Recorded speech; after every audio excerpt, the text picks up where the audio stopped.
Hi friends, welcome to Apsara's life style. இன்றைக்கி நம்ம இந்த வீடியோவில் என்னோடய இஃப்தார் ப்ரிப்பரேஷன் விலாக் தான் பார்க்க போகிறேன். கூடவே என் பிள்ளைங்க எனக்காக பண்ண உதவி என்னான்னு பார்க்கலாம். ப்ளஸ் அது கூடவே நான் சிக்கன் செஸ்வான் பன்னீர் சமோசா செம்ம டேஸ்ட்டாக எப்படி பண்ணுறதுன்னு காமிச்சிருக்கேன். ப்ளஸ் அது கூடவே ஒரு சூப்பரான கஸ்டர்டு ஷர்பத் தான் பார்க்க போகிறோம். வாங்க ரெசிபி எப்படி செய்கிறதுன்னு பார்த்துடலாம். ஃபர்ஸ்ட் நம்ம சிக்கன் பன்னீர் செஸ்வான் சமோசா எப்படி பண்ணுறதுன்னு பார்க்கலாம். அதுக்காக ஒரு பேன் அடுப்பில் வச்சுட்டு ஒரு 3 டேபிள் ஸ்பூன் ஆயில் சேர்த்துக்கலாம். ஆயில் சேர்த்த பிறகு நான் இங்கே ஒரு 3 பெரிய வெங்காயத்தை இந்த மாதிரி ஃபைனாக சாப் பண்ணி வச்சுருக்கேன். அதை அந்த ஆயிலில் போட்டுட்டு நல்லா கோல்டன் ப்ரௌன் கலர் ஆகுற வரைக்கும் நம்ம நல்லா வதக்கி எடுத்துக்கலாம். வெங்காயம் நல்லா இந்த மாதிரி வதங்கின பிறகு அதில் 1 டீஸ்பூன் அளவுக்கு நம்ம இஞ்சி பூண்டு பேஸ்ட்டு சேர்த்துட்டு அதையும் நல்லா பச்சை வாசம் போகிற அளவுக்கு ஒரு 1-2 நிமிஷம் வரைக்கும் நம்ம நல்லா வதக்கி எடுத்துப்போம். அதே மாதிரியே இங்கே நான் ஒரு 100-150 கிராம் அளவு இருக்கிற போன்லெஸ் சிக்கன் எடுத்திருக்கேன். ஸோ இந்த சிக்கனை ஒரு மிக்சர் ஜாரில் சேர்த்துட்டு நைஸாக அரைக்காமல் லைட்டாக ஒரு 2 பல்ஸ் விட்டுட்டு இந்த மாதிரி கொரன்னு அரைச்சி எடுத்துகிட்டு வந்துடுவோம். இந்த மாதிரி கொரன்னு அரைச்சி எடுத்துகிட்டு வந்த சிக்கனை நம்ம வெங்காயத்து கூட சேர்த்துருவோம். அதுக்கு முன்னாடி இந்த வெங்காயத்தில் நான் உப்பு, மஞ்சத்தூள், கரம் மசாலா, சில்லி பவுடர் இதெல்லாம் போட்டிருக்கேன். இதை போடுற வீடியோ நான் ஆன் பண்ணாமல் விட்டுட்டேன். ஸோ அந்த கிளிப் மிஸ் ஆகிடுச்சு. ஸோ அதெல்லாம் போட்டுட்டு கூடவே சிக்கனையும் போட்டுட்டு நம்ம நல்லா கிண்டி விட்டுட்டு சிம்மில் ஒரு 5 நிமிஷம் நம்ம மூடி போட்டு குக் பண்ணிப்போம். அந்த கேப்பில் நான் இங்கே பன்னீர் ஒரு 50 கிராம் எடுத்திருக்கேன். க்யூபாக இருக்கிற பன்னீரை தான் நான் இன்னும் கொஞ்சம் சின்னதாக க்யூப்பாக வெட்டி வச்சுருக்கேன். ஸோ இந்த மாதிரி பன்னீர் சிக்கன்லாம் போட்டு செய்யும்போது நமக்கு இந்த ரெசிபி ஒரு ஹை ப்ரோட்டீன் ரெசிபியாகவும் இருக்கும். நோன்பு திறந்துட்டு நம்ம இந்த மாதிரிலாம் சாப்பிடும்போது நம்மளுக்கு கண்டிப்பாக எனர்ஜியாக இருக்கும். ஸோ எப்போதுமே சரி, நீங்களும் சரி, பிள்ளைங்களும் சரி, பன்னீர் கண்டிப்பாக எடுத்துங்க. ஒரு சூப்பரான ப்ரோட்டீன் கண்டென்ட் உள்ள பொருள். ஸோ நான் இங்கே செஸ்வான் சாஸ் தான் எடுத்திருக்கேன். நான் ஒரு செஸ்வான் சாஸ் ஒரு டேபிள் ஸ்பூன் அளவுக்கு சேர்த்துருக்கேன். அதை சேர்த்துட்டு நம்ம நல்லா இதை ஒரு தடவை வதக்கி விட்டுருவோம். வதக்கி விட்ட பிறகு நம்ம குட்டி குட்டியாக கட் பண்ணி வச்சுருக்க பன்னீர் துண்டுகளையும் அதில் சேர்த்துட்டு ஒரே ஒரு மிக்ஸ் பண்ணிட்டோன்னா நம்மளுக்கு செஸ்வான் சிக்கன் பன்னீர் சமோசாவுக்கு உள்ள பேஸ் இங்கே ரெடி ஆகிடுச்சு. ஸோ இதை நம்ம ஆற விட்டுருவோம். ஆற விட்ட பிறகு சமோசா ஷீட் எப்படி பண்ணுறதுன்னு பார்க்கலாம். நான் இன்றைக்கி கடையில் வாங்கின சமோசா ஷீட்டு தான் எடுத்திருக்கேன். இது 50 ஷீட் அளவுக்கு இருக்கும்.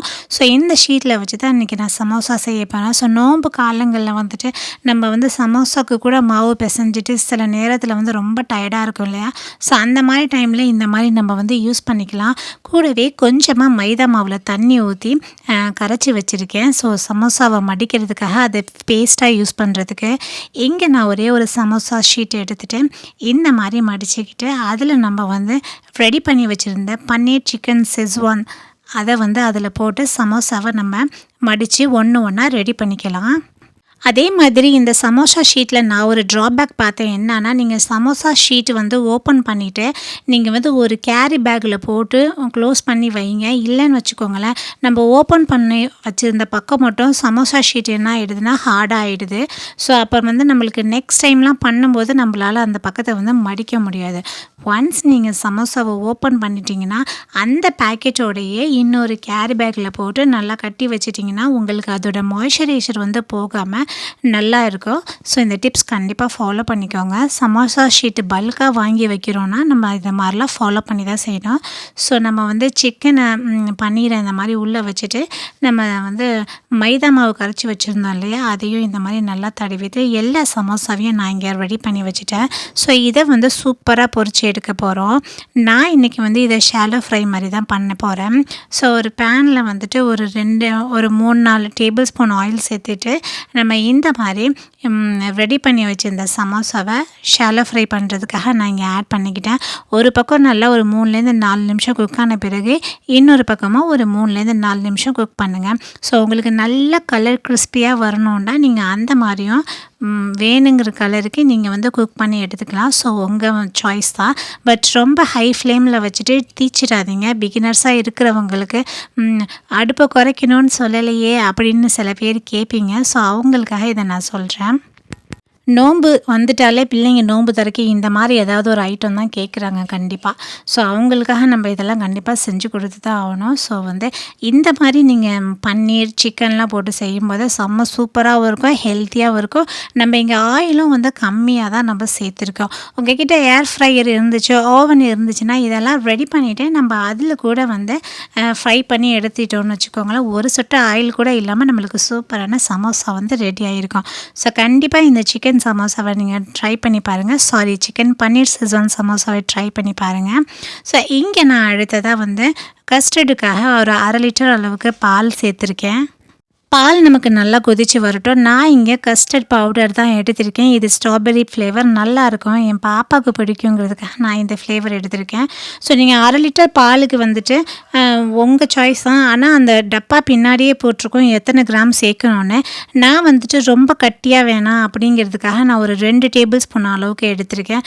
இந்த எப்படி இருக்கணும்னா ரொம்ப கட்டியாகவும் இருக்காமல் ஜூஸ் மாதிரியும் இல்லாமல் சும்மா சாதாரணமாக ஃப்ரூட்ஸ்லாம் போட்டு அள்ளி சாப்பிட்ற மாதிரி இருந்தால் தான் என் பிள்ளைங்களுக்கு பிடிக்கும். ஸோ அதுக்காக நான் ஒரு 2 டேபிள் ஸ்பூன் எடுத்துகிட்டு அதை நான் தண்ணியில் கரைச்சி வச்சுட்டேன். ஸோ அந்த கேப்பில் நம்மளுக்கு பாலும் நல்லா கொதித்து வந்துடும். நீங்கள் கஸ்டர்ட் பவுடர் வீட்டில் கூட ஈஸியாக செய்யலாங்க. அது எப்படி செய்கிறதுன்னு நான் கூடிய சீக்கிரம் ஒரு வீடியோ போடுறேன். ஸோ பால் இங்கே நம்மளுக்கு கொதித்த பிறகு அதில் ஒரு 3லேருந்து 4 டேபிள் ஸ்பூன் அளவுக்கு நம்ம சுகர் சேர்த்துக்கலாம். உங்கள் இனிப்பு அளவுக்கு ஏற்ற மாதிரி நீங்கள் சுகர் சேர்த்துக்கோங்க. சுகர் சேர்த்துட்டு நல்லா இந்த மாதிரி ஒரு தடவை மிக்ஸ் பண்ண பிறகு நம்ம ஏற்கனவே மிக்ஸ் பண்ணி வச்சுருந்த கஸ்டர்ட் பவுடரையும் நம்ம அதில் ஊற்றி நல்லா கிண்டி விட்டுருவோம். ஸோ இந்த மாதிரி கிண்டி விட்ட பிறகு நம்மளுக்கு கஸ்டர்டு நம்மளுக்கு நல்லா திக்காய் வரும். நீங்கள் ஊற்றும் போது அடுப்பை சிம்மில் வச்சுட்டு கைவிடாமல் கிண்டி விட்டுட்டே தான் ஊற்றணும், இல்லைன்னா அடியில் கட்டி கட்டியாக மாறிடும். ஸோ இந்த மாதிரி ஆன பிறகு நம்ம ஆற வச்சு அதை நம்ம ஃப்ரிட்ஜில் வச்சு சாப்பிட வேண்டியதான்.